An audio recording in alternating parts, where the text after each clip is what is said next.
হাজারো ব্যথা বেদনার পরে ফিরে আসনি তুমি আপন ঘরে। দিনের আলো তুমি ছড়িয়ে দিতে চলে গেলে মদিনায় মক্কা ছেড়ে। হে রাসূল তোমাকে ভুলি আমি কেমন করে। হে রাসূল তোমাকে ভুলি আমি কেমন করে। খেয়ে না খেয়ে দিন প্রচারের কাজে নিজেকে দিয়েছ বিলিয়ে। তাই ফেরে কাফেরেরা চিল্ল না আলো দুষ্ট ছেলেদের পিছু দিল লেলিয়ে। খেয়ে না খেয়ে দিন প্রচারের কাজে নিজেকে দিয়েছ বিলিয়ে। তাই ফেরে যুবকেরা চিল্ল না আলো দুষ্ট ছেলেদের পিছু দিল লেলিয়ে। পাথরের আঘাতে ক্ষত বিক্ষত হয়ে সারা শরীর থেকে রক্ত ঝরে। হে রাসূল তোমাকে ভুলি আমি কেমন করে। হে রাসূল তোমাকে ভুলি আমি কেমন করে। হে রাসূল তোমাকে ভুলি আমি কেমন করে। হাজারো ব্যথা বেদনার পরে ফিরে আসনি তুমি আপন ঘরে। দিনের আলো তুমি ছড়িয়ে দিতে চলে গেলে মদিনায় মক্কা ছেড়ে। হে রাসূল তোমাকে ভুলি আমি কেমন করে। হে রাসূল তোমাকে ভুলি আমি কেমন করে। চিৎকার করে বলেন মারহাবা। রুজি করি লা ইলাহা ও লা ইলাহা সুবহানাল্লাহ আলহামদুলিল্লাহ লা ইলাহা। আসমানে গাল্লাম জমিনে গাল্লাহ হায়াতে আল্লাহ মাউতে আল্লাহ লা ইলাহা। ও সুবহানাল্লাহ আলহামদুলিল্লাহ লা ইলাহা। কুরআন আমাদের সংবিধান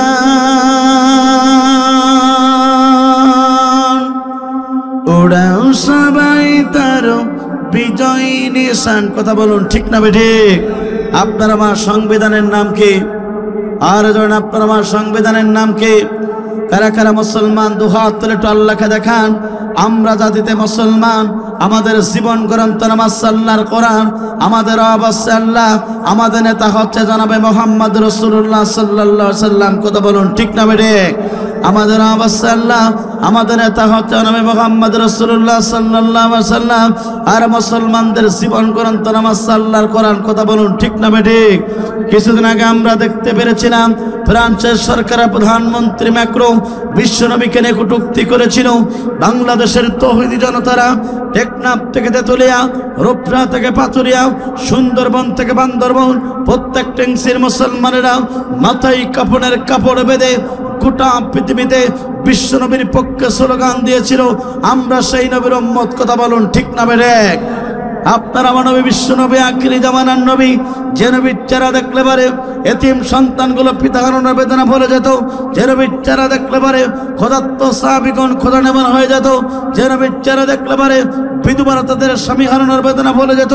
সেই নবী যখন এই জমিনে কালেমার দাওয়াত দিয়েছিল, ইসলামের দাওয়াত দিয়েছিল, আবু জাহেল সরকার মিথ্যা মামলাকে দীর্ঘ 29টি মাস কারাবরণ করেছিল। কারারুদ্ধ অবস্থায় গাছের লতাপাতা পর্যন্ত চিবিয়ে চিবিয়ে খেয়েছে, বাথরুমগুলো ছাগলের নেদির মতো হয়েছে। তারপরে বিশ্বনবী কালেমার দাওয়াত থেকে 1 ইঞ্চি সরে দাঁড়ায় নাই। আমরা সেই নবীর উম্মত। কথা বলুন ঠিক না বেঠিক? এখানে শেষ নয় প্রিয় বন্ধুরা, আপনারা মানব বিশ্ব নবী আখিরি জামানার নবী এই জমিনে কালেমার দাওয়াত দেওয়ার কারণে ওই তাইফের দুষ্ট যুবকেরা আল্লাহ রাসূলকে টার্গেট করে বৃষ্টির মতন পাথর মেরেছিল। পাথর আঘাত প্রাপ্ত হয়ে নবীর সমস্ত শরীর থেকে রক্ত বের হয়েছিল। অর্থাৎ তাইফের ময়দানে বিশ্বনবী 3টি বাজারে ব্যবসায় গিয়েছিল। তারপরেও আপনার আমার নবী বিশ্বনবী আখিরি জামানার নবী কালেমার দাওয়াত থেকে 1 ইঞ্চি সরে দাঁড়ায় নাই। আমরা সেই নবীর উম্মত, কথা বলুন ঠিক না বেড়ে? এখানে শেষ না প্রিয় বন্ধুরা, এই জমিনে কালেমার দাওয়াত দেওয়ার কারণে উহুদের ময়দানে বিশ্বনবী দাঙ্গার শহীদ করতে হয়েছিল। এই জমিনে কালেমার দাওয়াত দেওয়ার কারণে মাতৃভূমি ছেড়েছিল, পিতৃভূমি ছেড়েছিল। তারপরে বিশ্বনবী কালেমার দাওয়াত থেকে 1 ইঞ্চি সরে দাঁড়ায় নাই। কথা বলুন ঠিক না ঠিক?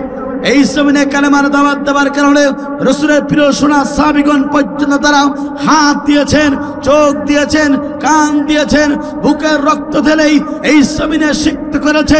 রাসূলের প্রিয় সোনা সাহাবীগণ পর্যন্ত তারা হাসতে হাসতে জীবন দিয়েছে। বাতিল শক্তির কাছে 1 সেকেন্ডের জন্য মাথা নত করে নাই। আল উলামা ওয়ারাসাতুল আম্বিয়া, অর্থাৎ নবীদের উত্তরসূরি আছে হক্কানি আলেমগণ। সেই হক্কানি আলেমগণ যখন গোটা পৃথিবীতে কালেমার দাওয়াত দিয়েছিল, ইসলামের দাওয়াত দিয়েছিল, জাতির লোকদেরকে জাহান্নাম থেকে বাঁচিয়ে আল্লাহর জান্নাতের পথের ঠিকানা ব্যবস্থা গ্রহণ করেছিল। আবু জাহেল সরকার মিথ্যা মামলা খেয়ে অসংখ্য হক্কানি আলেম, অর্থাৎ তারা এই জমিনে ফাঁসির কাস্টরে ঝুলেছে। অর্থাৎ এই জমিনে পর্যন্ত ওই জালিমরা জুলুম করে এদেশের অসংখ্য হক্কানি আলেমদেরকে মিথ্যা অপবাদ দিয়ে অন্ধপ্রকার জীবন যাপন করিয়েছে। অসংখ্য আলেমদেরকে অর্থাৎ ফাঁসির কাস্টে ঝোলানো হয়েছে। তারপরেও বাংলাদেশের একজন হক্কানি আলেম বাতিল শক্তির কাছে 1 সেকেন্ডের জন্য মাথা নত করে নাই। আফসোস লাগে, দুঃখ লাগে প্রিয় বন্ধুরা, লক্ষ্য করুন। বুকের ভিতর রক্তক্ষরণ হয়।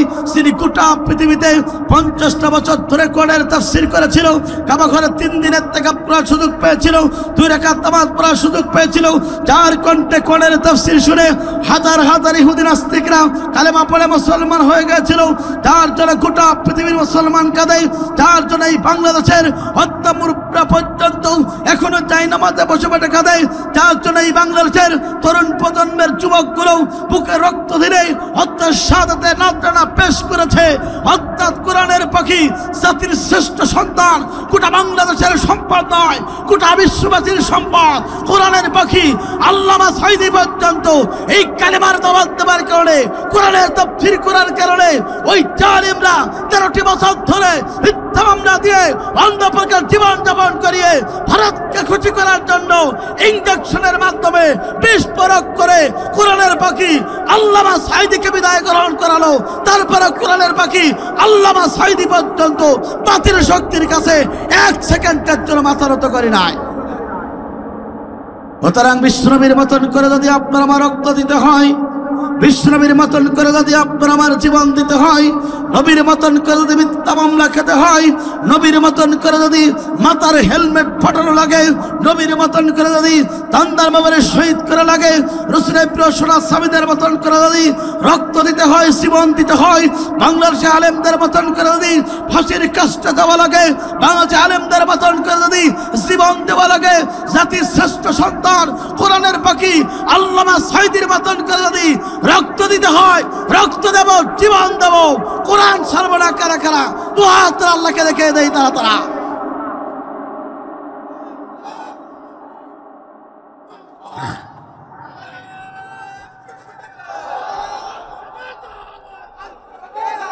কোরআন আমাদের সংবিধান, ওরাও সবাই তার বিজয় নিশান। নেতা আমাদের রাসূলুল্লাহ, লা ইলাহা লা ইলাহা লা ইলাহা ইল্লাল্লাহ মুহাম্মাদুর রাসূলুল্লাহ সাল্লাল্লাহু আলাইহি ওয়াসাল্লাম। আলহামদুলিল্লাহ, বাংলাদেশের দক্ষিণ পশ্চিমাঞ্চলের অন্যতম বিভাগ খুলনা বিভাগের বাংলাদেশের সুন্দরবন কলকাতা জেলা রক্ত স্নাতক এক শহীদে উর্বর পটভূমি, বাংলাদেশের ঐতিহ্যবাহী জেলা, ইসলামী আন্দোলনে এক উর্বর ভূমি, সাতক্ষীরা জেলার তালা থানার ঐতিহ্যবাহী কুমিরা পশ্চিমপাড়া জামে মসজিদ ও যুব সংঘের উদ্যোগে আয়োজিত আজকের তৃতীয় বার্ষিক তাফসীর কোরআন মাহফিলের মজ্জাজ মুহতারাম সাহেবে সদর সম্মানিত সভাপতি, বয়বৃদ্ধ জ্ঞানবৃদ্ধ ব্যক্তিত্ব, খানার কাবার সম্মানিত মেহমান আলহাজ মোহাম্মদ জামাত আলী সাহেব, বিশিষ্ট সমাজসেবক আতানুল্লাহ ফি হায়াতি, আমরা দোয়া করি আল্লাহ পাক তার গোলামকে ইসলামের জন্য কোরআনের জন্য কবুল করুক। চিৎকার করে বলুন আল্লাহুম্মা আমিন। আজকের তাফসীর কোরআন মাহফিলের সম্মানিত সার্বিক পরিচালনা আছেন মাওলানা মোহাম্মদ আব্দুল মালেক, খতিব কুমিরা পশ্চিমপাড়া জামে মসজিদ ও শিক্ষক পাটকেলঘাটা আল আমিন ফাজিল মাদ্রাসা আতানুল্লাহ ফি হায়াতি, আমরা দোয়া করি আল্লাহ পাক ভাইকে ইসলামের জন্য কোরআনের জন্য কবুল করুক। চিৎকার করে বলুন আল্লাহুম্মা আমিন। আজকের তাফসীর কোরআন মাহফিলের সম্মানিত প্রধান অতিথি, বিশিষ্ট সমাজসেবক ও চেয়ারম্যান তুফান কোম্পানি লিমিটেড সাতক্ষীরার, আপনারা যার অত্যন্ত পরিচিত মুখ আলহাজ ডক্টর আবুল কালাম বাবলা আতানুল্লাহ ফি হায়াতি, আমরা দোয়া করি আল্লাহ পাক তার গোলামকে ইসলামের জন্য কোরআনের জন্য কবুল করুক। চিৎকার করে বলুন আল্লাহুম্মা আমিন। আজকের তাফসীর কোরআন মাহফিলের সম্মানিত বিশেষ অতিথি Mir Shahin Hussain, chairman Tuba pipe and finishing ইন্টারনিস পাটকেলঘাটা, আল্লাহ পাক তাকে ইসলামের জন্য কোরআনের জন্য কবুল করুক। চিৎকার করে বলুন আল্লাহুম্মা আমিন। আমন্ত্রিত অতিথিবৃন্দ শেখ মোহাম্মদ গোলাম মুস্তফা, অধ্যাপক ইদ্রিস আলী, আল্লাহ পাক তাদেরকে ইসলামের জন্য কোরআনের জন্য কবুল করুক। চিৎকার করে বলুন আল্লাহুম্মা আমিন।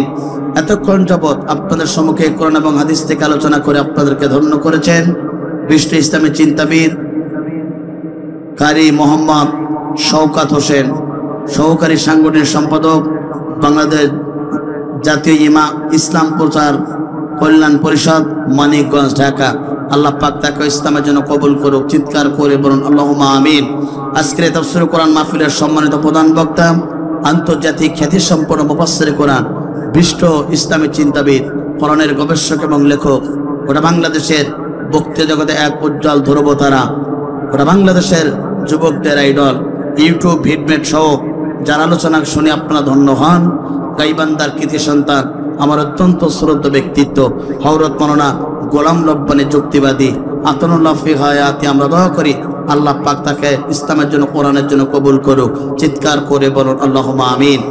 আমার সাথে রয়েছেন এই জনপদের কৃতি সন্তান, ফুলবাড়ির কৃতি সন্তান, শ্রদ্ধ বড় ভাই বাবলু ভাই এবং অত্র মাদ্রাসার সম্মানিত সভাপতি আমার অত্যন্ত শ্রদ্ধ বড় ভাই আসাদ ভাই সহ স্টেজে বসত হযরত উলামায়ে কেরাম, সামনে বসত মুরব্বী কেরাম, যুবক ভাইরা, ছোট ছোট বাচ্চারা, পর্দার আমার শিক্ষিত মা বোনেরা, যাত্রী বিবেক সাংবাদিক বৃন্দ, বাংলাদেশ সরকারের প্রশাসনের ইন্টেলিজেন্স ব্রাঞ্চের সদস্যবৃন্দ, সকলকে জানাচ্ছি হৃদয় নিগানো আন্তরিক সালাম। আসসালামু আলাইকুম ওয়া রাহমাতুল্লাহি ওয়া বারাকাতুহু। সে মহান রবের দরবারে দিল খোলা শুকর আদায় করে যিনি আপনাকে আমাকে সালাতুল ইশার নামাজ বা মহাগ্রন্থ আল কোরআনুল কারীম আলোচনা শোনার জন্য যে মনিব করুণা করে মায়া করে দয়া করে আজকের এই তাফসীর মাহফিল আসার বসার সুযোগ দান করেছেন, সে মহান রবের দরবারে দিল খোলা শুকর আদায় করি। চিৎকার করে বলেন আলহামদুলিল্লাহ। দুরূদ এবং সালাম যাপন করে বিশ্বমানবতার একমাত্র দেশের বিশ্বমানবতাবিদ আপনার আমার নবীদের সর্দার যে নবী গোটা পৃথিবীতে মানুষের তৈরি করে আইনের গোলামি না করে কেবলমাত্র শুধুমাত্র একমাত্র এই কালেমার দাওয়াত দেওয়ার কারণে নির্যাতিত হয়েছে, নিষ্পেষিত হয়েছে, নিগৃহীত হয়েছেন। আজকের এই তাফসীর মাহফিল থেকে সে নবীর প্রতি দুরূদ আর সালাম সাহেবী সাল্লাল্লাহু আলাইহি ওয়াসাল্লাম মাগফিরাত কামনা করে সেসব ভাইদের জন্য যাদের জীবনটা ইসলামের জন্য দিয়েছেন, কোরআনের জন্য দিয়ে গোটা পৃথিবীতে তাদের নামগুলো স্বর্ণাক্ষরে লেখা হয়েছে, জান্নাতের সর্বশ্রেষ্ঠ তাদের মর্যাদা দান করুক। চিৎকার করে বলেন আল্লাহুম্মা আমিন। প্রিয় পাটকেলঘাটাবাসী, প্রিয় কুমিরাবাসী, আমরা সকলে এই কোরআনের তাফসীর মাহফিলে আসতে পেরে খুশি না বেজার? একটু জোরে বলবেন খুশি না বেজার? যদি হন খুশি আওয়াজ দেওয়া লাগবে একটু বেশি। দেশের অবস্থা করুন, বক্তা দরকার আমাদের মতো সাইজ তরুণ, কারণ আগামীর পৃথিবী ইসলামের পৃথিবী, আগামীর পৃথিবী কোরআনের পৃথিবী, আগামীর বাংলাদেশ ইসলামের বাংলাদেশ, আগামীর বাংলাদেশ কোরআনের বাংলাদেশ। কথা বলুন ঠিক না বেঠিক? যে দেশের প্রত্যেকটা মুসলমান ঘুমাতে যায় আজান শুনে, যে দেশের মুসলমানদের ঘুম ভাঙে আজান শুনে, যে দেশের মুসলমানেরা আল্লাহর কোরআনের জন্য জীবন দিতে পারে, যে দেশের মুসলমানেরা নায়েবে রাসূলদের জন্য জীবন দিতে পারে, যে দেশের মুসলমানেরা আল্লাহর নবীকে কটূক্তি করলে তার প্রতিবাদ করার জন্য রক্ত দিতে পারে, জীবন দিতে পারে, সুতার সোনার এই বাংলাদেশে আজকে রক্ত স্নাতক এই সাতক্ষীরা মাটি থেকে বলতে চাই, গোটা বাংলাদেশে নয়, গোটা পৃথিবীতে ইসলাম কায়েম হবে, গোটা পৃথিবীতে কোরআন কায়েম হবে, গোটা পৃথিবীতে অর্থাৎ ইমাম মাহদী আলাইহিস সালাতু ওয়াস সালাম আসবে, আর গোটা পৃথিবীতে ইসলাম বিজয় হবে। সেই ইসলামকে বিজয় করার জন্য যদি জান লাগে, মান লাগে, জীবন দেওয়া লাগে, রক্ত দেওয়া লাগে, আপনাকে সাক্ষী রেখে বলতে চাই, রক্ত দেব, জীবন দেব, ইসলাম থেকে, কোরআন থেকে 1 ইঞ্চি মুসলমান সরতে পারে না। কথা বলুন ঠিক না বেঠিক? আমার বন্ধুরা, ইসলামে দেশে কায়েম হলে আপনার আমার কোনো সমস্যা আছে? জোরে বলেন আছে? কিন্তু কিছু কিছু মানুষের কলিজায় আগুন জ্বলে। কথা বলুন ঠিক না বেঠিক? আলেমরা একত্রিত হলে, আলেমরা একত্রিত হলে কিছু নাস্তিক্যবাদী, ইসলাম বিরোধী, কোরআন বিরোধী, সারফোকা তেলাফাকা, তাদের বুকের ভিতরে কলিজা জ্বালা পড়া শুরু হয়ে যায়। আছে না নাই? তার বাস্তবতা আপনারা দেখেছেন। এই এশিয়া মহাদেশের অন্যতম বৃহত্তর ইসলামী আন্দোলনের 2টি দল, বাংলাদেশ জামাত ইসলামীর সম্মানিত আমির সাহেব ডক্টর শফিকুর রহমান এবং ইসলামের স্বতন্ত্রের অর্থাৎ নায়েবে আমির জনাব ফজলুল করিম গতকালকে অর্থাৎ গত পরশে অর্থাৎ গোটা বাংলাদেশে এই দেশের ইসলামপন্থী দলদেরকে একত্রিত করে আগামীতে এই বাংলার জমিনে ইসলামকে কায়েম করার জন্য যখন তারা ঐক্যবদ্ধ হয়েছে, এদেশের কিছু তেলাপোকা, সারপোকা, ইসলাম বিরোধী, কোরআন বিরোধী অর্থাৎ আবু জেহেলের ছেলেপেলেরা এটাকে তারা অনেকে সহ্য করতে পারে নাই। কথা বলুন ঠিক না বেঠিক?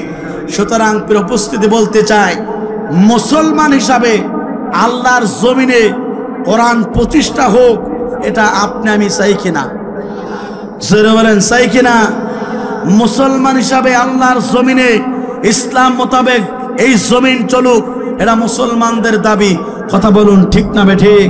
আমার বন্ধুরা, এই জন্য আপনাদেরকে লক্ষ্য করে বলতে চাই, স্যাটেলাইট টিভির, ইউটিউব সহ চ্যানেলের মাধ্যমে, ক্যামেরার মাধ্যমে গোটা বিশ্ববাসীকে জানাতে চাই, যে দেশের মুসলমানেরা 56,000 এই বর্গ মাইলের বাংলাদেশে, যে দেশের মুসলমানেরা দ্বিতীয়বার বাংলাদেশ স্বাধীন করতে যদি জীবন দিতে পারে, রক্ত দিতে পারে, সুতরাং এই মুসলমানের সন্তানেরা আগামীতে ঐক্যবদ্ধ হবে, আল্লাহর জমিনে আল্লাহর কোরআন প্রতিষ্ঠার জন্য ঐক্যবদ্ধ হতে পারে।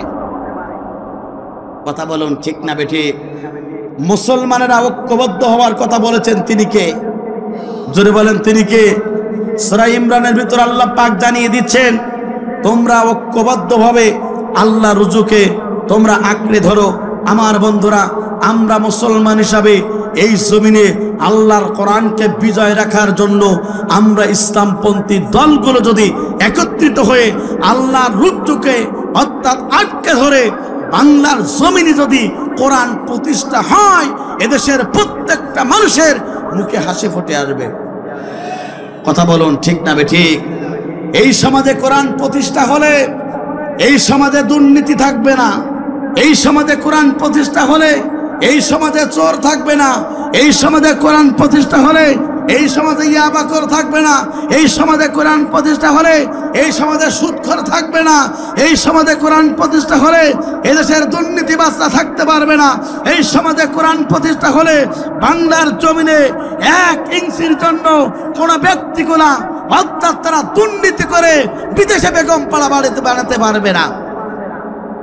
এই জন্য সোনার বাংলাদেশকে সোনায় পরিণত করতে আপনাকে আমাকে, আমার বন্ধুরা, এই জমিনে কোরআনের পক্ষে ঐক্যবদ্ধ হওয়ার দরকার আছে না নাই? জোরে বলেন আছে না নাই?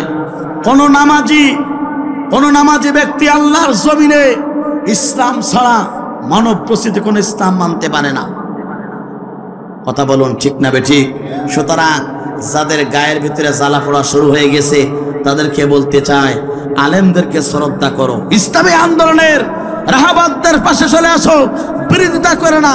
যুগে যুগে যারা ইসলামের পক্ষের মানুষগুলোকে যারা বিরোধিতা করেছে, এই জমিন থেকে তাদেরকে লাঞ্ছিত অপমানিত করেছে, ভবিষ্যতেও যারা ইসলামী আন্দোলনের কর্মীদের বিরুদ্ধে গ্রেফতারি করবে তাদেরকে বাংলার জমিন ছাড়তে হবে। এই জন্য আলেমরা যদি ঐক্যবদ্ধ হতে পারে, এদেশের মুসলমানেরা ঐক্যবদ্ধ হওয়ার দরকার আছে না নাই? সুতরাং বাংলাদেশের প্রত্যেকটা সেক্টরে আলেমগুলো, কে কালিয়া কেউ কৌমিয়া, এটা আমরা বুঝি না। কার লম্বা টুপি, কার খাটো টুপি, কার লম্বা দাড়ি, কার খাটো দাড়ি, এটা আমরা বুঝি না। জাতিতে আমরা মুসলমান, আমাদের জীবন গ্রন্থ নামাজ আল্লাহর কোরআন, আমাদের রব আছে আল্লাহ, আমাদের নেতা হচ্ছে নবী মুহাম্মদ রাসূলুল্লাহ সাল্লাল্লাহু আলাইহি ওয়াসাল্লাম। সুতরাং এক কোরআন, এক নবী, এক আল্লাহ। আমরা বাংলার জমিনে আল্লাহর পক্ষ থেকে কনস্টিটিউশন, সংবিধান, কোরআন মোতাবেক জীবন করতে চায়। সুতরাং আগামীতে বাংলার জমিনে আলেমরা ঐক্যবদ্ধ হয়ে বাংলার জমিনে ইসলাম কায়েম হোক। চান কারা কারা? দুহাত আল্লাহকে দেখিয়ে দেন তারা তারা।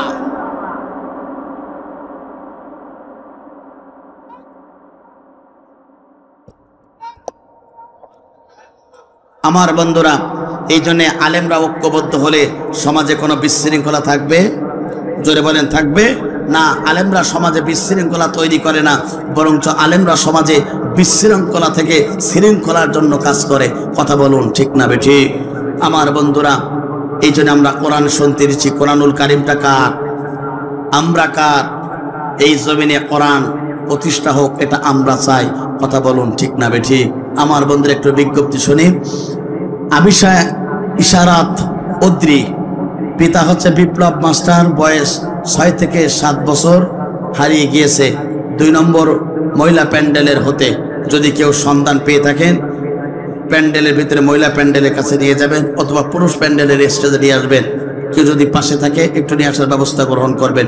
আমার বন্ধুরা, এই জন্য কোরআন শুনতে দিচ্ছি। কোরআন শুনলে হেদায়েত দেন তিনি কে?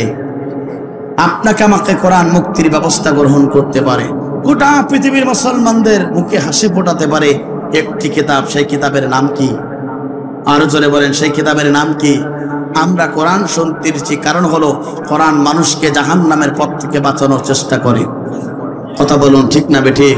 কোরআন যারা দুনিয়াতে মানবে, এই কোরআন তার জন্য হাসরের ময়দানে সুপারিশ করবে। আর যারা এই মুসলমান পরিচয় দিয়ে দুনিয়াতে কোরআন মানবে না, এই কোরআন তাদের পক্ষে সুপারিশ করবে না, বরঞ্চ আল্লাহর আদালতে এই কোরআন তাদের বিরুদ্ধে মামলা গ্রহণ করবে। নবী বলেছেন, কিয়ামতের ময়দানে কোরআন কারের বিপক্ষে সাক্ষী দেবে অথবা কারের বিপক্ষে সাক্ষী দেবে। এই জন্য মুসলমান হিসাবে দুনিয়ার সমস্ত তন্ত্র মন্ত্র ভুলে গিয়ে আল্লাহর কোরআনের পক্ষে, ইসলামের পক্ষে থাকার দরকার আছে না নাই? আমার বন্ধুরা, তাহলে লক্ষ্য করুন, হাসরের ময়দানে যদি আপনি আমি কোরআনের সুপারিশ পেতে চাই, হাসরের ময়দানে যদি আপনি আল্লাহর পক্ষ থেকে রহমত প্রাপ্ত বান্দা হতে চান, জান্নাতে আমল জামা পেতে চান, দুনিয়ার সমস্ত তন্ত্র মন্ত্রকে ভুলে যেতে হবে, দুনিয়ার সমস্ত সবকিছু ভুলে যেতে হবে। আপনাকে আমাকে জীবনটা কোরআনের কাছে সুবদ্ধ করতে হবে। আপনাকে আমার জীবনটা এই কোরআনের কাছে অর্থাৎ ছুড়ে দিতে হবে। এই কোরআনের পক্ষে যদি আপনি আমি থাকতে পারি, এই দুনিয়াতে কোরআন মোতাবেক জীবন গড়তে পারি, তাহলে এই কোরআন হাসরের ময়দানে আপনার পক্ষে সাক্ষী প্রদান করবে, আপনাকে সুপারিশ করবে। আর কোরআন যদি হাসরের ময়দানে আপনার পক্ষে সাক্ষী প্রদান করে, আপনার জন্য সুপারিশ করে, আপনার স্থানটা হয়ে যাবে জান্নাত। কথা বলুন ঠিক না বেঠিক? কিন্তু মুসলমান দুনিয়াতে পরিচয় দিলেন, নামাজ পড়লেন, রোজা রাখলেন, হজ করলেন, যাকাত দিলেন, কিন্তু প্র্যাকটিক্যাল জীবন আল্লাহর কোরআন মানলেন না, ইসলাম ভাবলেন না, ইচ্ছা মতন জীবন পরিচালিত করলেন। খাও দাও ফুর্তি করো, আগামীকাল বাঁচবো কিনা বলতে পারো, এই টেন্ডিস্টে জীবন আপনি পরিচালিত করলেন। কোরআনের কাছে আপনি আসলেন না, ইসলামের কাছে আপনি আসলেন না। সুতরাং মানবরচিত ইসলাম দিয়ে যদি আপনি জীবন পরিচালিত করেন, কিয়ামতের ময়দানে এই কোরআন আপনার জন্য সুপারিশ করবে না, বরং এই কোরআন আপনার আমার বিরুদ্ধে আল্লাহর আদালতে মামলা করবে। আর কোরআন যদি আপনার আমার বিরুদ্ধে আল্লাহর আদালতে মামলা করে, আপনার স্থান হয়ে যাবে জাহান্নামে। কথা বলুন ঠিক না বেঠিক? আমার বন্ধুরা, সুতরাং কোরআনুল কারীমটা এই পৃথিবীর সবথেকে সেরা সম্পদ। গোটা পৃথিবীতে মুসলমানদের মুখে হাসি ফোটানোর জন্য এই কোরআনটা আসলো। আমার বন্ধুরা চলে লক্ষ্য করুন, আল্লাহর পক্ষ থেকে যত বরকত চলে আসলো, আল্লাহর পক্ষ থেকে যত রহমত চলে আসলো, আল্লাহর পক্ষ থেকে যত অনুগ্রহ চলে আসলো, তার এক নম্বর অনুগ্রহপূর্ণ কিতাবের নাম আছে আল্লাহর কোরআন। একবার জোরে জোরে বলুন আল্লাহু আকবার। এটা আমার কথা না, মহাগ্রন্থ আল কোরআনুল কারীমের কথা। আল্লাহ রাব্বুল আমিন কোরআনুল কারীমের ভিতরে ঘোষণা করলেন, কুল বিফাদলিল্লাহি ওয়া বিরহমাতিহি ফাবিযালিকা ফালইফরাহু হুয়া খায়রুম মিম্মা ইয়াজমাউন।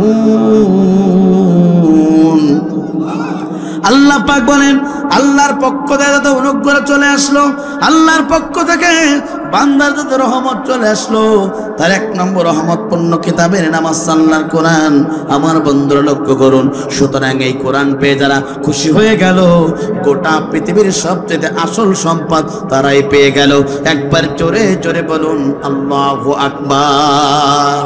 আয়াতটা যখন নাজিল হলো, আমার বন্ধুরা, আল্লাহ নবীর প্রিয় সাহাবী, চতুর্থ খলিফা, রাসূলের জামাতা, হাসান হুসাইনের পিতা, ফাতিমার স্বামী হযরত আলী রাদিয়াল্লাহু তাআলা আনহু বিশ্বনবীর কাছে চলে গেলেন। বিশ্বনবী খানায় কাবায় বসে একটু আরাম করছিলেন আসরের নামাজ বাদ। রাসূলের প্রিয় সাহাবী আলী রাদিয়াল্লাহু তাআলা আনহু বিশ্বনবীর কাছে চলে গেলেন। রাসূলের কাছে যাওয়ার পরে রাসূলকে সাদা সালাম প্রদান করলেন। রাসূলুল্লাহ সাল্লাল্লাহু আলাইহি সাল্লাম সালামের উত্তর দিলেন। আলী বললেন, ইয়া রাসূলুল্লাহ, হাবিবাল্লাহ, আমি আপনার সাথে পার্সোনাল কিছু কথা বলতে চাই। নবী বললেন, আলী তুমি তাড়াতাড়ি বলো। আলী বললেন, ইয়া রাসূলুল্লাহ, হাবিবাল্লাহ, আমি আল্লাহর বন্টন ব্যবস্থা বড় খুশি হয়ে গিয়েছি। বিশ্বনবীর প্রিয় সাহাবী আলী বললেন, ইয়া রাসূলুল্লাহ, হাবিবাল্লাহ, আমি আল্লাহর প্রতি বড় খুশি হয়ে গিয়েছি, আমি আল্লাহর বন্টন ব্যবস্থায় বড় খুশি হয়ে গিয়েছি। আলী যখন এই কথা বললেন, আল্লাহর নবীর সঙ্গে সঙ্গে আলীকে জিজ্ঞাসা করলেন, আলী তুমি কি কারণে আল্লাহর প্রতি খুশি হয়ে গিয়েছো? তোমার জবান থেকে একটিবারের জন্য জানতে চাই। সঙ্গে সঙ্গে আলী বললেন, ইয়া রাসূলুল্লাহ, হাবিবাল্লাহ, এ মক্কার সবচেয়ে সম্পদশালী ব্যক্তি আমি হতে পারি নাই। ইয়া রাসূলুল্লাহ, হাবিবাল্লাহ, এ মক্কার সবচেয়ে বড় চেয়ারটা আমি পাই নাই। ইয়া রাসূলুল্লাহ, হাবিবাল্লাহ, এ মক্কার সবচেয়ে সুন্দরী মেয়ের সাথে আমি বিবাহ করতে পারি নাই, বড় চেয়ারটা পাই নাই, বড় সম্পদশালী ব্যক্তি হতে পারি নাই, বড় সুন্দরী মেয়ের সাথে বিবাহ করতে পারি নাই। ইয়া রাসূলুল্লাহ, হাবিবাল্লাহ, তবে আপনি জেনে রাখুন, আমি কোরআন পেয়ে আমি আল্লাহর প্রতি বড় খুশি হয়ে গিয়েছি। একবার জোরে জোরে বলেন আল্লাহু আকবার। এই কথাটা যখন আলীর জবান থেকে শুনলেন, রাসূলের চোখ দিয়ে পানি পড়া শুরু হয়ে গেল। আল্লাহর নবীর সঙ্গে সঙ্গে আলীকে বললেন, আলী তুমি সম্পদ পেয়ে খুশি হও নাই, তুমি চেয়ার পেয়ে খুশি হও নাই, তুমি আল্লাহর কোরআন পেয়ে খুশি হয়ে গেছো। বলে তুমি শুনে রাখো, তুমি শুনে রাখো, এই খুশি হবার কারণে আল্লাহ পাক তোমাকে দুনিয়াতেও মর্যাদা দেবে, আখিরাতেও মর্যাদা দেবে। একবার জোরে জোরে বলুন আল্লাহু আকবার। আমার বন্ধুরা, নবীর প্রিয় সাহাবাইগণ, এই দুনিয়াতে তারা ক্ষমতা পেয়ে খুশি হয় নাই, চেয়ার পেয়ে খুশি হয় নাই, সম্পদশালী পেয়ে সম্পদ পেয়ে তারা খুশি হয় নাই, তারা আল্লাহর পক্ষে কোরআন পেয়ে সবচেয়ে আল্লাহর প্রতি খুশি হয়ে গিয়েছিল। আব্দুল লাগে, দুঃখ লাগে, এই বাংলাদেশের অসংখ্য মুসলমান আছে, সম্পদ পেয়ে খুশি হয়, চেয়ার পেয়ে খুশি হয়, কোরআন পেয়ে তারা খুশি হতে হয় না। এমন নরধম বান্দা আসমানের নিচে জমিনের উপরে আছে না নাই? বিশ্বনবীর প্রিয় সাহাবায়ে কেরামরা তারা কোরআন পেয়ে আল্লাহর প্রতি খুশি হয়ে গেল, তারা কোরআন পেয়ে আল্লাহর প্রতি খুশি হয়ে গেল। দুনিয়াতে তারা ক্ষমতা চাই নাই, অট্টালিকা গাড়ি বাড়ি চাই নাই, তারা দুনিয়াতে চেয়েছিল কোরআনের পক্ষে সাপোর্ট করে মৃত্যুবরণ করতে পারলে মহানবীর পক্ষ থেকে আমাদের জন্য শুভ সংবাদ আসবে।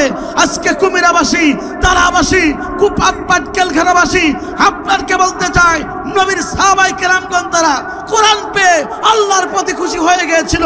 আপনার আমার জীবনটা পরিবর্তন করে করি, দুনিয়ার সম্পদশালী ব্যক্তি হতে চাই না, দুনিয়ার গাড়ি বাড়ি চাই না, দুনিয়ার অট্টালিকা গাড়ি অর্থাৎ দামি বাড়ি দামি গাড়ি আমরা চাই না।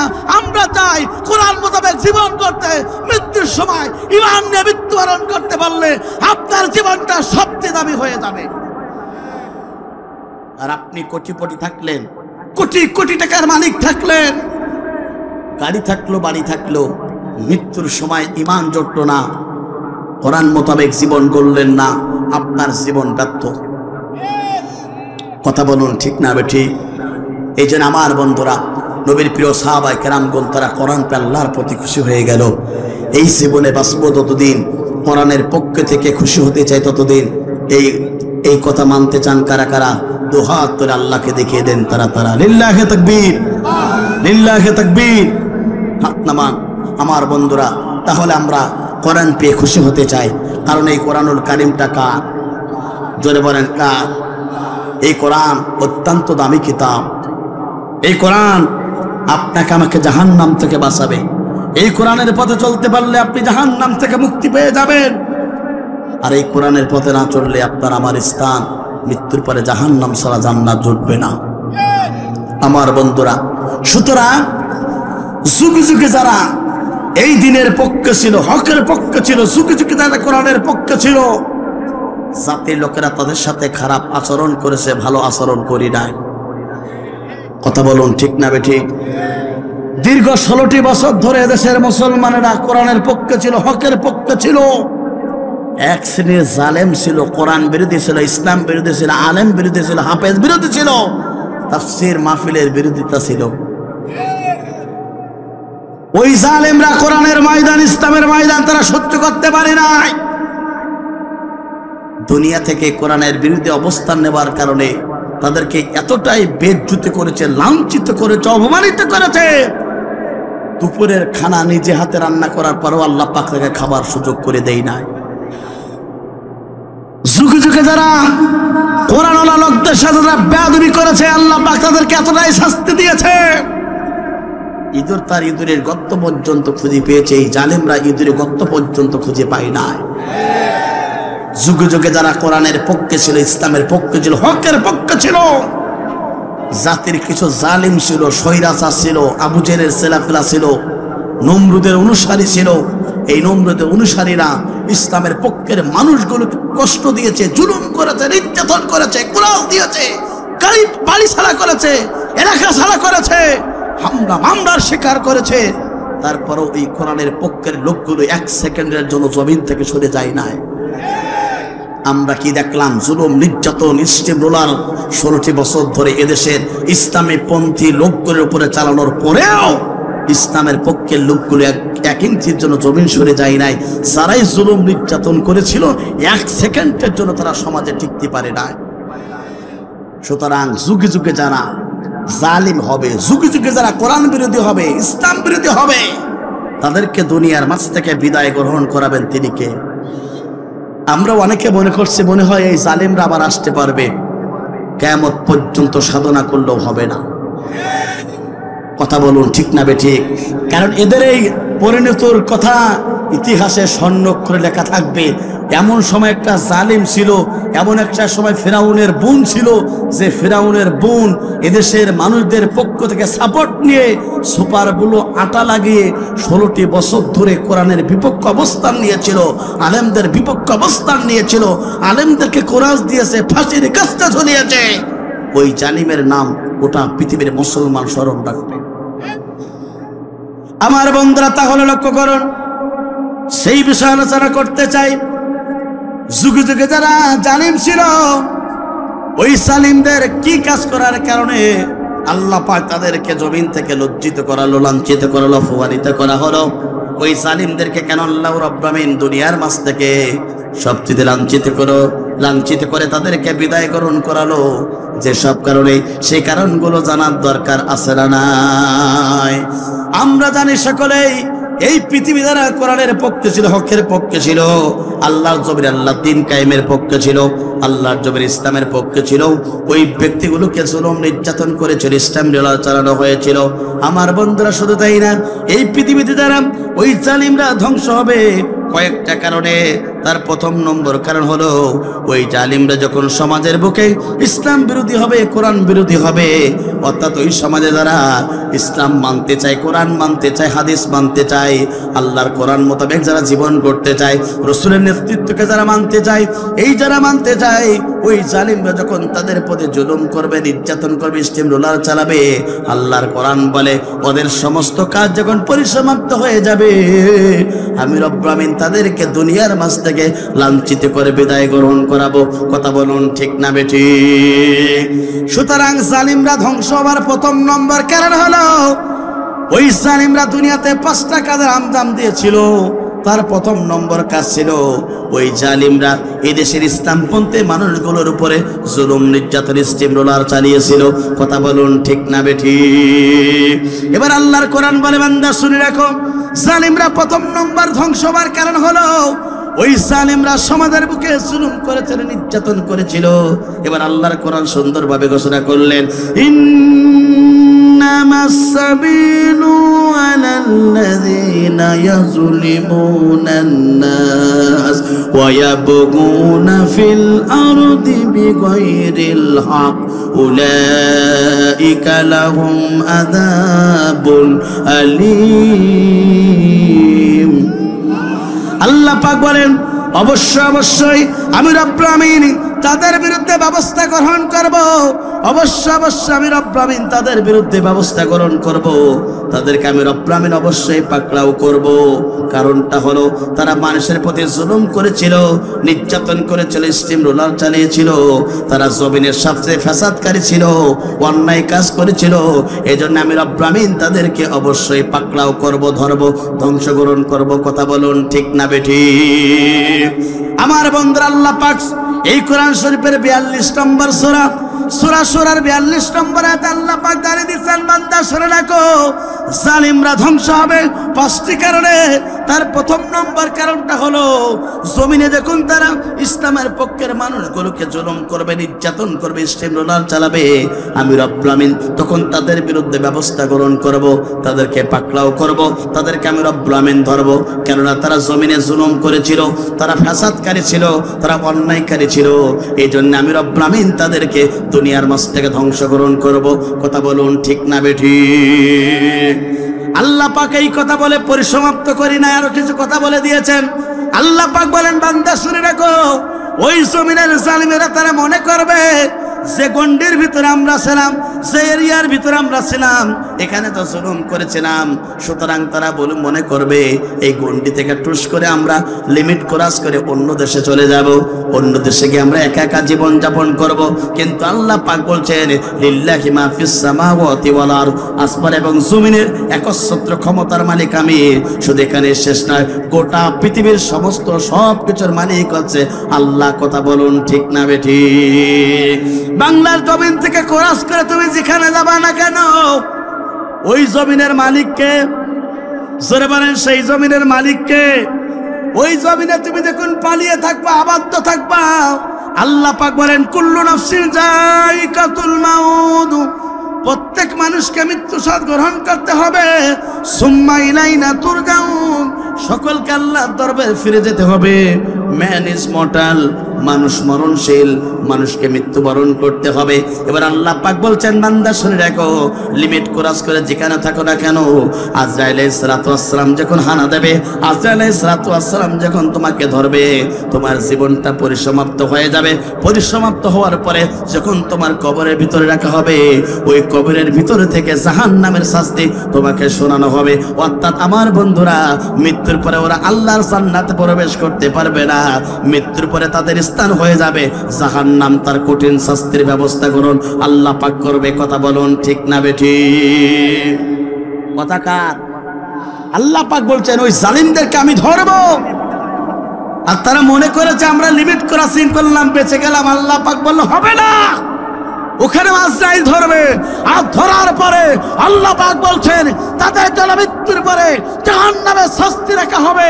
সুতরাং 16টি বছর ধরে যারা এটা জালেমদের উপরে জুলুম চালিয়েছ, ইস্তিমলার চালিয়েছ, কোরআনের পক্ষের মানুষগুলোকে যারা কুরাস দিয়েছ, কোরআনের পক্ষের মানুষগুলো যারা না, বাড়িঘর বুলডোজার দিয়ে ভেঙে দিয়েছো, তাদের শাস্তি বাংলার জমিনে না হলো আল্লাহর আদালতে হবে। কথা বলুন ঠিক না বেঠে? আমার বন্ধুরা কথা কার? সুতরাং জুলুম কি করা যাবে? আজকে এক জালিম বিদায় হয়েছে, একদল বাংলাদেশকে খেয়ে একবার শেষ করে দিয়েছে। এই বাংলার জমিনে কেউ যদি ওই জালেমদের মতন দোষর হতে চান, এই জমিনের মুসলমান কাউকে ছাড় দেবে না। কথা বলুন ঠিক না বেঠিক? এক জালিম থেকে শিক্ষা গ্রহণ করেন। যদি আপনিও শিক্ষা গ্রহণ না করতে পারেন, ওই জালিমের যে পরিণতি হয়েছে আল্লাহ পাক চাইলে ভবিষ্যতে আপনাকে সেই পরিণতি হতে পারে। কথা বলুন ঠিক না বেঠিক? আমার বন্ধুরা, এই জন্য কোনো ব্যক্তি, কোনো মুসলমান আমার বন্ধুরা জালিম হতে পারে না। আমার বন্ধুরা লক্ষ্য করুন, তাহলে এই জন্য আমি জালিম হব না, আমি মাজলুমের পক্ষে থাকবো। আমার বন্ধুরা, আল্লাহ নবীর কাছে একজন সাহাবী আসলেন।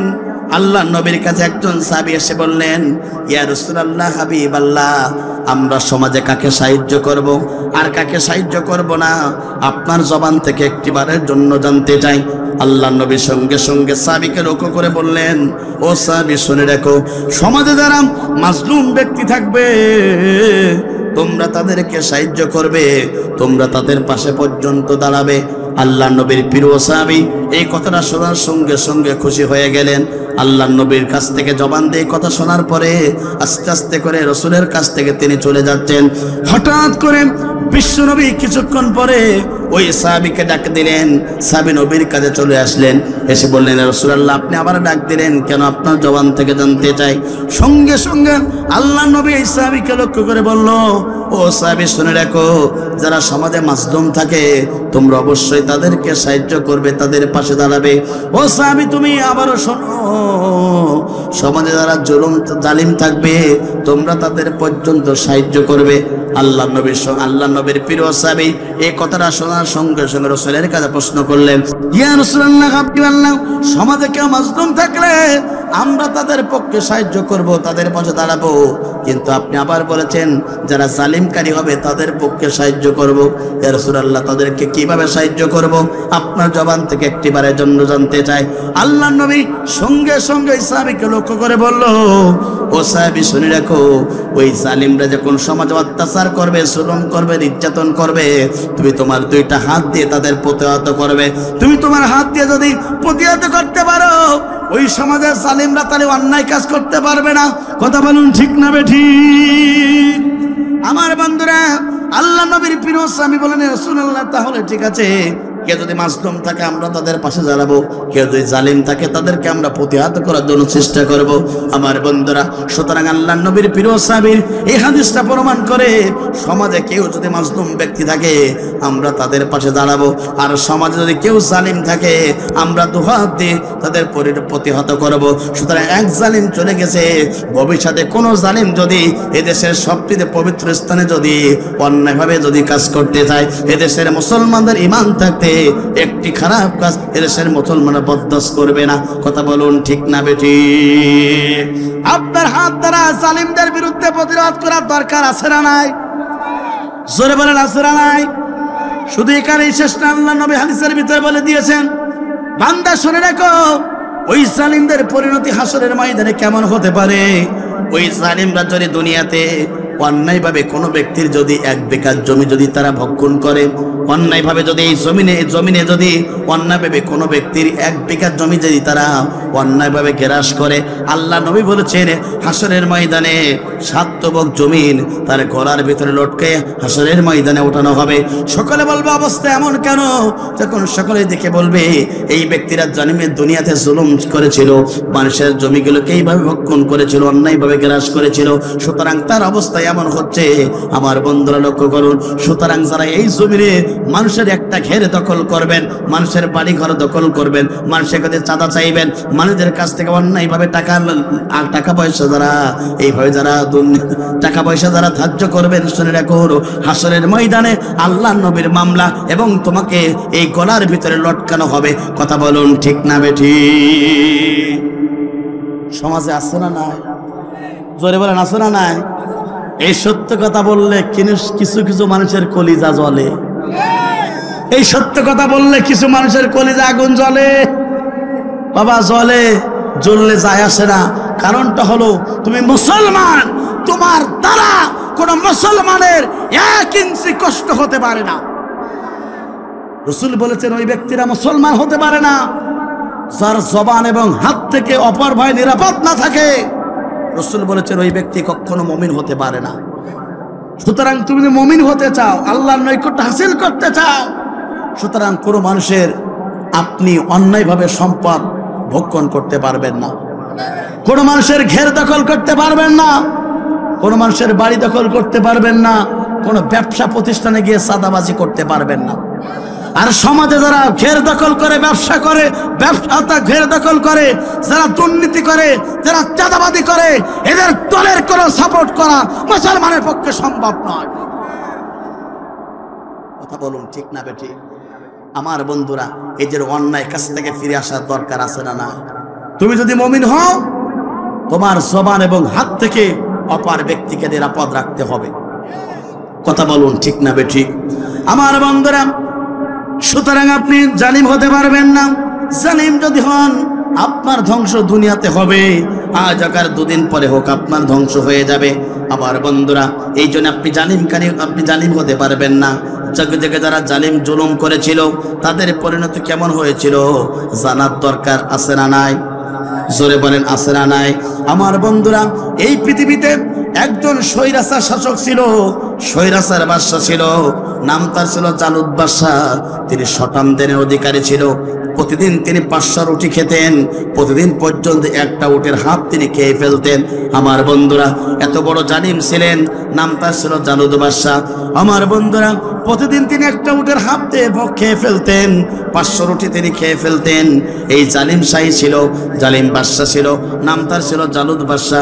এই জালুদ বাদশার সম্মুখে এলাকার কোনো মানুষ কথা বলতে পারতো না, এলাকার কোনো মানুষ তার বিরুদ্ধে কথা বলতে পারতো না, তার বিরুদ্ধে কেউ তো দাঁড়াতে পারতো না। একদিন যায়, 2 দিন যেন অতিবাহিত হয়ে যায়, কিছুদিন অতিবাহিত হয়ে গেল। হওয়ার পরে আমার বন্ধুরা, সঙ্গে সঙ্গে জালুদ বাদশা বলল, কে আছে আমার বিরুদ্ধে, আমার দেশে লড়বে?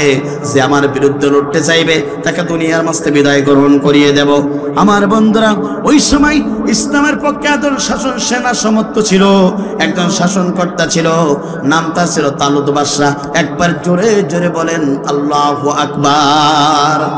স্বৈরাচার শাসক ছিল জালুদ বাদশা, আর ইসলামের পক্ষে শাসক ছিল যার নাম তালুদ বাদশা। জালুদ বাদশার বিরুদ্ধে তালুদ বাদশা বলল, আমি আপনার সাথে লড়াই করতে চাই, আমি আপনার সাথে লাগতে চাই। আমার বন্ধুরা, জালুদ বাদশা সঙ্গে সঙ্গে বলল, আমার ক্ষমতা সম্পর্কে কি তোমার ধারণা নেই? আমার ক্ষমতা সম্পর্কে, তোমার পজিশন সম্পর্কে তোমার জানা নেই? ও তালুদ, তুমি শুনে রাখো, তুমি শুনে রাখো, আমি তো তোমার একটা হাত দিয়ে থাবা দেই তাহলে সব ধ্বংস হয়ে যাবে। সুতরাং তুমি আমার শব্দে লাগতে আসতে হচ্ছে না। আমার বন্ধুরা, তালুদ বাদশা বলেন, অবশ্যই তোমার বিরুদ্ধে, তুমি অন্যায় কাজ করো, তোমার বিরুদ্ধে আমাকে লড়তে হবে। আমার বন্ধুরা, এরপর কি হলো? জালুদ বাদশার সৈন্য সামর্থ্য ছিল অনেক, তালুদ বাদশার সৈন্য সামর্থ্য ছিল মাত্র 313 জন, বদরের সাবির মতন করে সংখ্যা। একবার জোরে জোরে বলুন আল্লাহু আকবার। তালুদ বাদশা এবার বলল, ঠিক আছে তালুদ, তোমার বিরুদ্ধে আমি লড়তে চাই। এবার কি হলো?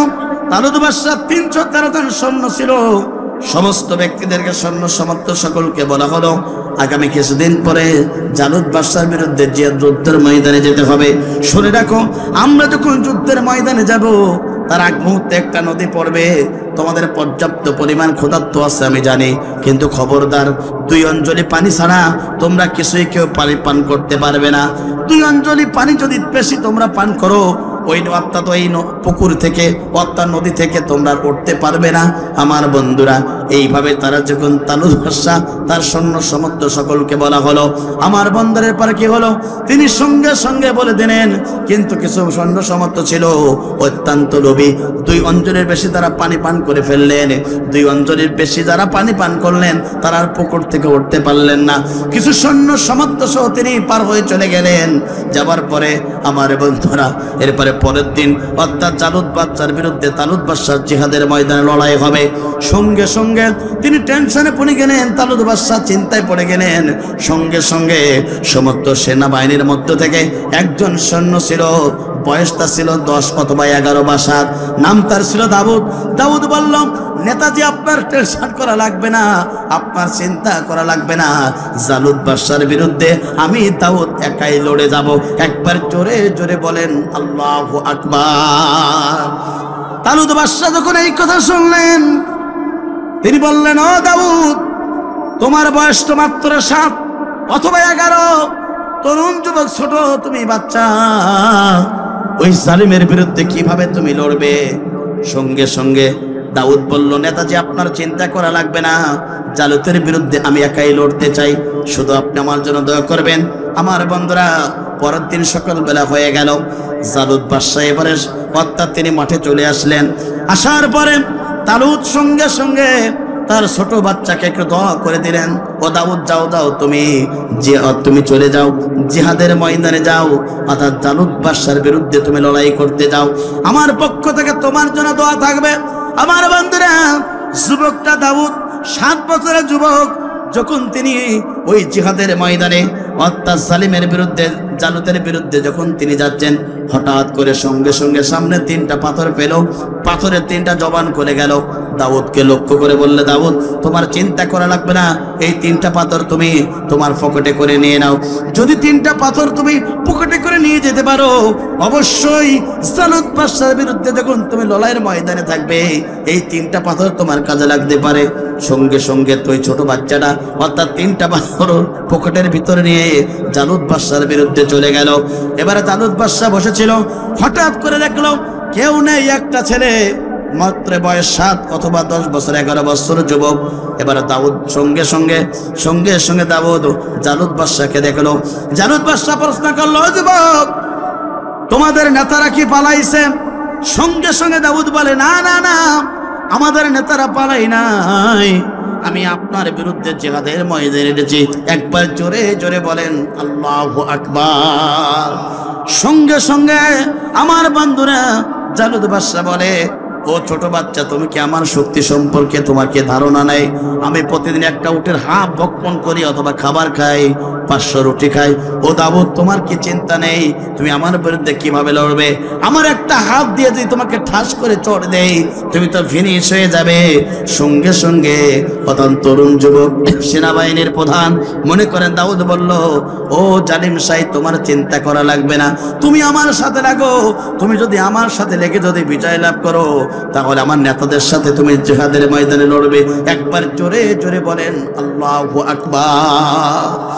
আমার বন্ধুরা, ওই জালিমদের বিরুদ্ধে লড়েছিল দাউদের মতন কিছু সন্তানেরা এই বাংলার জমিনে 5ই আগস্টের আগে পর্যন্ত। কথা বলুন ঠিক না বেঠি? ছোট ভাইয়ের দাউদ এবার বলল, ঠিক আছে নেতাজি, চিন্তা করা লাগবে না, তাহলে আপনি উঠুন, আমি উঠে যাই। আমার বন্ধুরা, মনে পড়ে গেল সেই 3টা পাথরের কথা। পকেটে একটা হাত দিলে সঙ্গে সঙ্গে একটা পাথর বের করলো। একটা পাথর বের করে সঙ্গে সঙ্গে ওই জালুত বাদশার বিরুদ্ধে অর্থাৎ ছড়িয়ে দিল একটা পাথর। এই পাথরটা সঙ্গে সঙ্গে ওই জালুত বাদশার বিরুদ্ধে অর্থাৎ তার ডান হাতে বরাবর লেগে গেল। যেই পাথরটা তার ডান হাত বরাবর লেগে গেল, সঙ্গে সঙ্গে তার শরীর থেকে ডান হাতটা বিচ্ছিন্ন হয়ে গেল। একবার জোরে জোরে বলুন আল্লাহু আকবার। জালুত বাদশা টেনশনে পড়ে গেল, ও দাউদ, তুমি কি কাজ করেছো? হাতের দিকে দেখা যায় হাত তো নাই, জমিনে পড়ে আছে। সঙ্গে সঙ্গে 11 বছরের যুবক এই দাউদ বলে, নেতাজি, টেনশন করা লাগবে না, তোমার যে শক্তি আছে, তোমার যে শক্তির পাওয়ার দেখাইছো, এই পাওয়ার কেবল লেস হওয়া শুরু করেছে। কথা বলুন ঠিক না বেঠিক? ওই জালেমরা, আমার বন্ধুরা, এই জালেমরা ক্ষমতা দেখিয়েছিল। ওই জালেমরা অনেক কিছুর ক্ষমতা দেখিয়েছিল, প্রশাসন দিয়ে অনেক কিছু করতে চেয়েছিল, কিন্তু ইন্না বাশশা রাব্বিকা লাশাদীদ, আল্লাহ পাক যখন ধরলেন, কোনো কিছুতেই কাজ হলো না। কথা বলুন ঠিক না বেটি? আমার বন্ধুরা লক্ষ্য করুন, নবীর পিরস, আমার বন্ধুরা, জালুত বাদশার বিরুদ্ধে এই যুবকটা যখন লড়ে গেল, হাতটা বিচ্ছিন্ন হয়ে গেল। আমার বন্ধুরা কিছুক্ষণ পরে এবার সঙ্গে সঙ্গে জালুদ বাদশা বলে, ও যুবক দাউদ, তোমার পতন করে আমি আবারও লড়তে চাই। সঙ্গে সঙ্গে দাউদ, আমার বন্ধুরা 7 বছর অথবা 11 বছরের যুবক, আরেকটা পাথর নিয়ে ডাইনারটা দিয়ে যখন আমার বন্ধুরা ওই সালিম শাহের জালুদ বাদশার বিরুদ্ধে যখন একটা ছুরি মেরে দিল, সঙ্গে সঙ্গে জালিম ওই শাহের অর্থাৎ জালুদের বামাত বরাবর লেগে গেল। সঙ্গে সঙ্গে বামাতটা জমিনে পড়ে গেল। একবারে জোরে জোরে বলুন আল্লাহু আকবার। সঙ্গে সঙ্গে জালুদ বাদশার চিন্তা পড়ে গেল। দাউদ বলল, ও নেতাজি, তুমি তো 2 কান হাত চলে গেছে, তুমি কেবার আমার বিরুদ্ধে লড়বে? জালুদ বাদশা বলল, জি, তোমার সাথে লড়তে চাই। আমার বন্ধুরা 2 হাত যখন পড়ে গেল, এদেশে অনেক জালিমরা বলেছিল 5 মিনিটের সময় চাই, একটু বক্তব্য দিতে চাই। কথা বলুন ঠিক না বেঠিক? দাউদ বলেছিল একটু সময় চাই। জালুদ বাদশা বলেছিল, দাউদ একটু সময় দাও, তোমার সাথে লড়তে চাই। সঙ্গে সঙ্গে দাউদ বলল, না না না, সেই সময় তোমার দেওয়া যাবে না। সেই সময় যদি তোমাকে দেওয়া হয়, তুমি আবারও জালিমের ভূমিকায় থাকবে। কথা বলুন ঠিক না বেঠিক? আমার বন্ধুরা, এই দাউদের 3 নম্বর পাথরের কাজ কি হয়েছিল শুনতে চান কারা কারা? 2 হাত তুলে আল্লাহকে দেখিয়ে দেন তারা তারা। লিল্লাহে তাকবীর, লিল্লাহে তাকবীর। আমার বন্ধুরা, সেই জালুদ বাদশার বিরুদ্ধে মুসলমানের পক্ষে সেনাবাহিনী 11 বছরের যুবক সেই দাউদ কি কাজ করেছিল 3 পাথর দিয়ে, অবশ্যই আমি আপনাদেরকে বলবো। আমার বন্ধুরা, আজকের ঐতিহ্যবাহী তাফসীর মাহফিল বৃহত্তর আকারে এলাকার সবচেয়ে বড় মাহফিল হচ্ছে, এটা আপনারা খুশি না বেজার? জোরে বলেন খুশি না বেজার? আজকের এই তাফসীর মাহফিলটা হচ্ছে কুমিরা পশ্চিমপাড়া জামে মসজিদে যুব সমাজের উদ্যোগে আজকের এই তাফসীর মাহফিলটা হচ্ছে। আমার বন্ধুরা, একটি তাফসীর মাহফিল দিতে গেলে অনেক কষ্ট করতে হয়। আমার মাসুদ ভাই এবং মুকুল ভাই সহ এলাকার তরুণ যুবকেরা, তারা আজকে প্রায় 2-3টা মাস ধরে পরিশ্রম করে আজকে 6 দিন আমার মাসুদ ভাই গোসল করে না। আজকে বলো 6 দিনের ভিতরে মাত্র সামান্যতম ভাত খেয়েছি। আমার বন্ধুরা, তারা একটি সুন্দর প্রোগ্রাম, একটি কোরআনের তাফসীর মাহফিল আয়োজন করেছে। এই জন্য আপনারা খুশি না বেজার? জোরে বলেন খুশি না বেজার?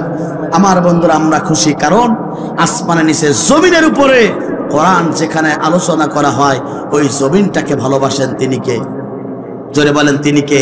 আমার বন্ধুরা, এখনই কখন চলে যাব দুনিয়ার মাঝ থেকে কেউ জানি না। কত আমরা এই দুনিয়াতে কত আমরা বড়াই করেছি, আমরা কত অহংকার করেছি। সমস্ত অহংকার একদিন চলে যাবে। আপনারাকে আমাকে একদিন দুনিয়ার মাঝ থেকে বিদায় গ্রহণ করে আল্লাহর দরবারে ফিরে যেতে হবে। কথা বলুন ঠিক না বেঠিক? এই জন্য প্রিয় বন্ধুরা, দুনিয়াতে আমরা জালিম হব না, আমরা ইসলামের পক্ষে, কোরআনের পক্ষে থাকতে চাই। কথা বলুন ঠিক না বেঠিক?